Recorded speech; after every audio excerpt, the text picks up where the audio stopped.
Welcome back. We need to take a break from the election news to give you some piece of breaking news. Terrible news coming in that Bodo militants have killed 40 people in different places in Assam. Mainly Adivasis have been killed in different attacks that have taken place. Not the first time that the NDFP militants, in a sense, have targeted local tribals in the area. Can I get a quick update from Manogia, who's joining us? Manogia, give us the very latest. I'm told the toll could be as high as 40 now and could go up further. Absolutely right, Randeep. There is an expectation that the toll can rise. Most importantly, that it is a massacre in 3 districts of Assam, Sonitpur, Kokrajhar and the other surrounding districts where the attack has taken place, where the NDFP militants have mainly targeted all the tribals residing in the area. It is seen as a revengeful attack against the government's decision to not to succumb to any kind of pressure or going for any kind of talks with the NDFP militants. Remember, the Chief Minister Tarun Gogoi during the day had said that stern action would be taken against any kind of militant activities from today, and perhaps that's the reason why, as the evening set in, the massacre took place where the NDFP militants targeted all the villagers of these simple districts of Assam and have killed several women, including children also in this massacre. You know, that's terrible news which is coming, and this presumably is over the last 24 hours alone, right? It started, these massacres have taken place almost like serial massacres in the last 24 hours. Well, absolutely, and this has been a target after the sunset, because that's the time when the villagers return back to their villages, their houses, and that's the time when they are back from the work. And that was the time targeted. Initially, we were also told that the NDFP militants had planned this attack in 3 districts where they were first and then dispersed immediately after the attack. The gun battle that took place initially between the villagers, a few of them who did try to run away, were also caught hold of and then killed brutally. You know, this is very, very depressing news that's coming in at the moment. We'll keep tracking it. Plenty more coming up on that at 10:30 p.m. tonight. We'll have a special bulletin telling you much more as news is coming in there from Assam. Let's return for the moment, though, to our big election coverage and raise the next big question from the Jharkhand and Jammu and Kashmir elections. Is there a mixed message for the Narendra Modi wave in this election? And what happens to this wave come 2015? That's the question I want to raise at the moment. Seshadri Chari, you heard what Manini Chatterjee said. She seemed to claim that while the BJP is growing, yes, in arithmetic terms, in electoral terms, it's shrinking in terms of its worldview, its vision, in a sense reflecting the attacks, she claimed, the manner in which the party has targeted Christian groups. Do you believe all of this is troubling news in a sense? Is there a mixed message that the party, for example, you heard what Gaur Gilani said, Kashmiris, he claimed, voted because they didn't want Narendra Modi and the BJP in the valley. Is there a sense you get that the BJP also needs to introspect? Is there some sobering reality of what happened in Kashmir today? Except the arithmetic, there is no empirical evidence for what he is saying. We have to wait for the percentage of votes that we have got. Yes. How many seats the BJP has lost with how many? I think one BJP candidate has lost with 11 votes. No, that's not true. That was my mistake. 11,000. That was my mistake. Actually, it was 11,000. And she only got... But the point is the BJP has done badly in the Kashmir Valley. Is there a message that the Modi wave cannot cross every part of the country? BJP has done badly. Yes. BJP did badly soon after the May elections. Yes. There were elections in UP where out of 11 BJP lost 7. Yes. So that they did badly. That does not mean there were some statements like this at that time, number one. So I think to link these two things is only to score brownie points against BJP. Let us accept that BJP has not made any such statement. Of course, the BJP is troubled. BJP has its own agenda, that is development agenda. We are working on it, and therefore we will sort out these issues. But as far as the growth trajectory of BJP is concerned, it is not affected by these things. It will keep growing. And as far as the worldview of BJP is concerned, I don't think as far as the foreign policy or the economic policy of the BJP is concerned, there can be no doubt as far as the direction that it is taking. Can I just look at the idea that, you know, we can sit in television studios and continuously question the BJP. Why is Mohan Bhagwat making a statement of Hindu Rashtra? Why is Praveen Togadia saying India will be a Hindu country by 2021? At the same time, the voter, whether it's in Jharkhand, whether it's in Jammu, and we've seen right through the Maharashtra, Haryana, general elections, is at the moment looking at the BJP as the most logical alternative to govern India. So the voter seems to be thinking differently to us in television studios. Exactly. As of now. In 2014, there seems to be a disconnect between the voter and us in the television studio. There's also another dangerous aspect to it. Yes. Is it that the voter, that only the Muslims and the Christians have taken the burden of keeping this country secular?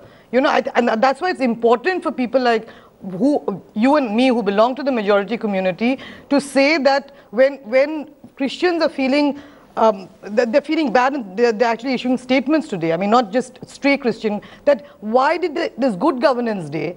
I mean, you know, frankly, I think if Mr. Atal Bihari Vajpayee was in a position to know what is happening and to react, he would have been the first person to be embarrassed by the fact that this Good Governance Day is being thrust down the government, first with schools, then with colleges, and you want to take away our Christmas holiday. I mean, why do that? There's a small little thing. Secularism is in danger only when some such thing happens. Meenakshipuram happened, secularism was not in danger. Yeah, it was.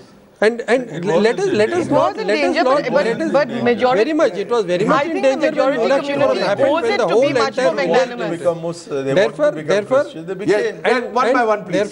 Therefore, I think let us not bring in all these issues of secularism. If you want to really discuss secularism, let us have a discussion independently on that. We have not yet been able to define the word secularism. So, and mind you, there have been Muslim leaders, there have been Christian leaders, there have been national leaders of repute who have said that this country is secular, not because of our constitution, but it is because of the overwhelming majority of the people of this country are secular.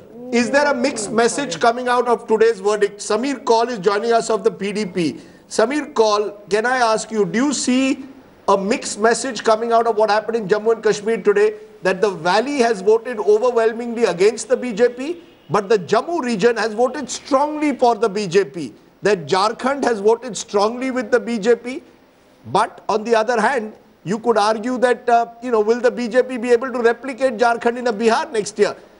Do you see the divide, first of all, in Jammu and Kashmir, between a Jammu voting one way and a Kashmir voting one way, as a sign of a mixed message that the voter has sent Narendra Modi, Amit Shah and the BJP leadership? The answer to your first question, whether there's a divide between Jammu and Kashmir and Ladakh, may I add, is a question that I'd like to put to you, Rajdeep. Has it been historically any different? No, it hasn't, sir. It has always been different. We have a pluralistic state. That's the uniqueness of my state, that different regions tend to think differently and sometimes act differently. But no party is uniting them. Voting but no party seems to be able to unite these three parts of Kashmir. There are people. That's true. Everybody makes an attempt. But for instance, let me tell you, we've had no as the People's Democracy. We are a young party. We're not as old as the National Conference or as or older than any of the grand old parties of India. We are a young party. We tried to do that. We spent a lot of time in Jammu. Let me tell you that we gained a few seats in the Pir Panchal division. For instance, the Punch Haveli seat and the Rajouri. We gained some because this is Jammu division. But we made an attempt to do that. And I'm sure every party in its own way tries to. Whether it succeeds or not, I think it needs more doing. It needs more trying. It needs more doing, because for a long, long time, people have thrived on the politics of keeping communities, castes, creeds separate from each other. Can I, Manisha Priyam, when we talk of Narendra Modi, when we talk of BJP, you said today on the program, you're tired of this whole argument being made of Hindu, Jammu, Muslim, Valley, and we are looking in a sense to see these divisions, cleavages. But do they exist? And has Narendra Modi, the otherwise indestructible leader of 2014, winning state after state election, perhaps does he also have to realize that there is a trust deficit that the Muslims of the Kashmir Valley have with him? He needs to do much more. He needs to do more than he has to do to remove the trust deficit, maybe Christian space with him. Is that the big challenge that he faces? So even while he triumphs, while Amit Shah gloats over even Mission 25 now, does he need to do a little bit more to ensure that the BJP actually reaches out to communities who in the long run are communities that they will need the support of if they are to be truly a party that represents India in its pluralistic character? Let me answer the question at two levels. One of the electoral pursuit that has to be finished ipso facto within a certain time frame. An electoral battles really are not socially transformative battles. So that's not the time when a lot of this can be done. But the second part of it is a governance agenda, and that's where a lot of this question comes up. And to answer the first part, which is the electoral battle, let me tell you that the battle in Jharkhand was a very clear example of the BJP having notched up at least 2 new significant sections of the marginalized population, as I would say, in its electoral this thing. So I saw, for example, that the whole social engineering of the Mandal era had come unstuck, and large sections of the Mahatos, for example, without having a Mahato leadership, were being brought into the fold of the leadership. Even when it was understood that the BJP had an Akla Chalo policy, why on earth did they reach out to this particular caste community? Now, the other part that I could see was clearly they're reaching out to the tribals. In a sense, that was something that I could see even in Gujarat, where the BJP was not getting the vote of the tribals. The tribals were voting for the Congress party. They were saying even in Gujarat that the Congress party does not have our trust. So those signals were in fact picked up by the BJP. It's consistently been working for the 5th scheduled areas of India, the mainland heartland tribes of India, to have a grand political leader. So am I right in saying therefore that barring the Muslims and the Christians, the BJP has been successful now in reaching out to most communities in this country? Yeah, and I would also at the same time say that look at what the opposition here as the battle moves from Jharkhand to Bihar. I know a lot of my friends and intellectuals and journalists here tell me, oh, this is a secular alliance. Do I not see it as a caste alliance? Do I not see it as an alliance with who are the seculars? A Shahabuddin who's in jail in Siwan, a Taslimuddin who had to, I think his resignation was a criminal in a cabinet minister is who I think you raise a valid point, which I want Mani The point is that if we leave secularism so badly defined, then they are going to pick up the battles. We will never be able to get them into a compact of answering what I think is the second part, that the BJP, when it gets these victories, it does have to lead an India where the minorities live with as much security and with a plural and different life as we are used to. I think I take the point. We are not used to I take the point, but I want Manisha. No, 1 minute, sir. Republican Party of India also, which is part of the alliance with the BJP in Maharashtra. No, sir, I take your point. You have reached out to Dalit groups, but I want to know from you, Manisha Shankar. I think Manisha raised a valid point.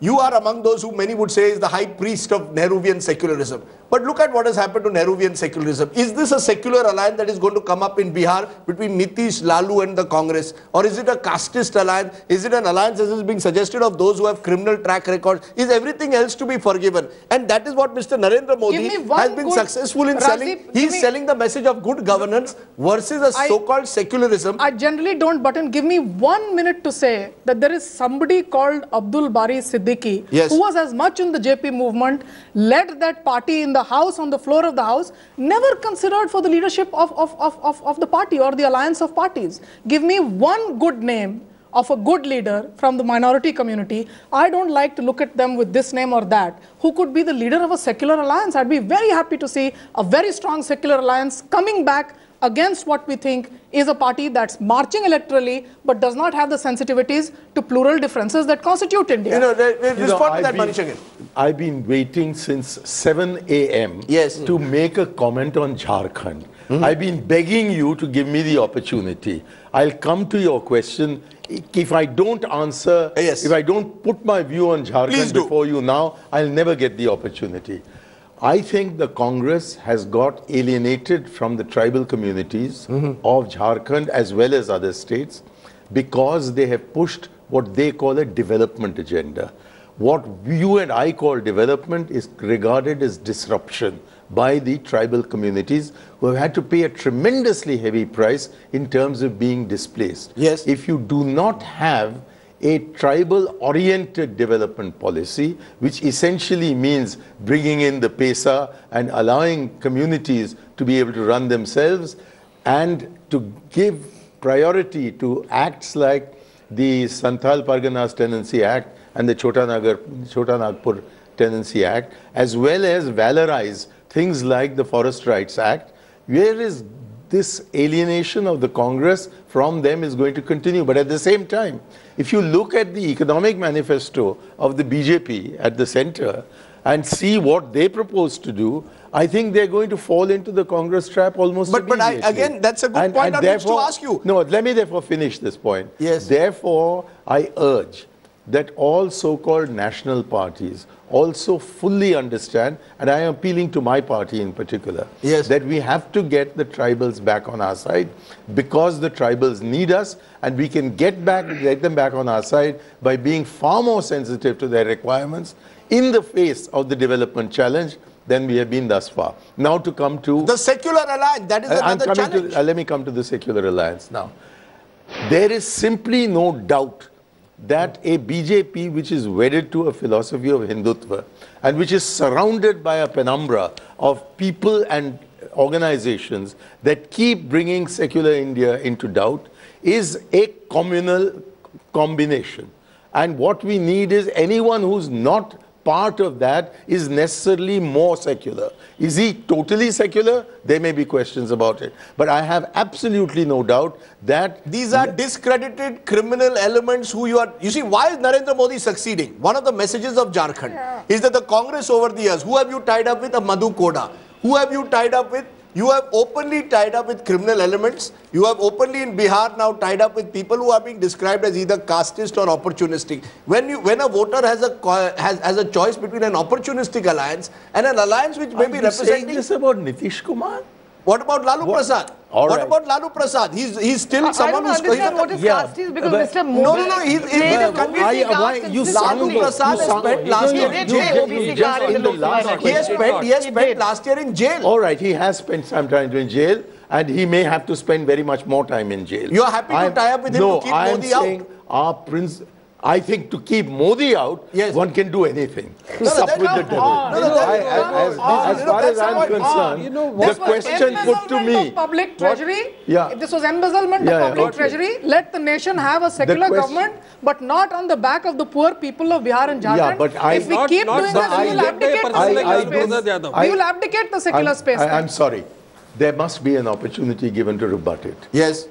That is, I was asked the question as to whether an alliance in which the Congress is involved in Bihar is a secular one or not. I'm saying compared to the BJP and its penumbra, it is bound to be more secular. Is it totally secular? There are problems about it. Even are there other problems with such an alliance? Yes, there are. But I think at the end of the day, if you pit the unity of India against the divisiveness of the BJP and the Sangh Parivar, the unity of India must prevail. But the voters are voting for good governance. The voters are wanting a party with good governance. Nitish Kumar has given you 11.3% growth. Nitish Kumar has taken Panchayati Raj to almost every village of Bihar. Nitish Kumar has given the women of Bihar an opportunity to participate in governance. And the Biharis voted for Modi. They may have in that last election. In 2014, why are you selling your book all the time? We are talking about 2015. That election is still to come. 2014 we lost. What's the point of going on beating that drum? Okay. Can I say one thing? People did vote for Modi, whether you are with Mr. Iyer or I or Gohar likes it or not, they did vote for governance. And that is why I said it's very dismaying. This whole election, this whole parliament session, the kind of extraneous issues which have got nothing to do with Sabka Saath, Sabka Vikas have been brought. And Mr. Modi was given an opportunity. And Mr. Modi made his career out of mocking our previous Prime Minister, Manmohan Singh. But suddenly he becomes more Narendra Modi. He doesn't open his mouth once to rebut anything. I'm linking it to your Kashmir issue. In Kashmir, if you want to have a minimum common program, there are certain things that the Prime Minister has to make clear. And it just, brushing things under the carpet and saying, oh, this is one element of the Parivar, this is the other element of the Parivar. Okay, Seshani Chari respond, and then I want to give the country the big national map as it stands on the December 23rd, 2014. Go ahead. We should have a secular dispensation. That is agreed. But the biggest problem is, it is very good for us politically if that kind of a secular, so-called, quote-unquote secular, I don't call them secular, but this communal elements, in other words, caste elements coming together under the umbrella of secularism, if they are going to do this, it is going to be really a reinforcement of BJP's own support base, number one. Number two, the errors of the Congress party that Mr. Manishankar Iyer mentioned are very true. We should not fall into the trap. But the other error is If you are not a Christian, if you are not a Muslim, if you are a Hindu, you are communal. So bringing all the therefore, if this is the kind of the majority of Hindus are secular. Therefore, it is this majority. It is this. No, I'm not in the background. Hold on. On that note, I'm going to give final comments starting with you, Anuradha, because I want to give the big national map. We are coming to the end of another election day, and the last election day, hopefully, of 2014, the last big election of 2014. Take a look at the national map, and then I want final comments right across our panel. These are the left-ruled states now in the country. There is Tripura there, which is the left-ruled state. Take a look at the UPA-ruled states. The Northeast has 3 or 4 UPA-ruled states, Congress-ruled states. Here you have Himachal and Uttarakhand. And there you have Karnataka, which should be colored, as well as Kerala. So this is where the UPA states are. Look at the rest of India. Now this entire belt. We don't know what will happen here, but clearly it appears as of now the BJP is in a position maybe to be in a power sharing arrangement. But across North India, Central India, Western India, and a part of the South, I'm including this NDA rule. Andhra Pradesh, NDA ruled state. NDA ruled state, Manishankar Iyer, NDA ruled state. Non-NDA, non-UPA ruled states, you have Bengal and you have at the moment Bihar there, which are non-NDA ruled states. But large parts of the country clearly are in saffron at the moment. Anuradha, given what is happening, we don't know what will happen in Kashmir. Would you agree that Kashmir, Jammu and Kashmir in a sense, particularly Jammu where you come from, is following a national trend at the moment, where the BJP is punching above its weight? Jammu, in fact, by all parties, even by the Congress to some extent, has been used to bulwark as a counter to the Kashmir discourse. Right. In recent years, it has been used much more. But it has, if you look at the historical context, even, I mean, the last 60 years, 70 years, it has been used like that. Okay. So, Jammu will always go the very nationalistic way. But at the end of the day, they also talk about, what the people are talking about is, our regional aspirations are getting, we are getting discriminated. And the worry that you have, in a place like Jammu is that those regional aspirations are taking a communal color. They are taking a communal color.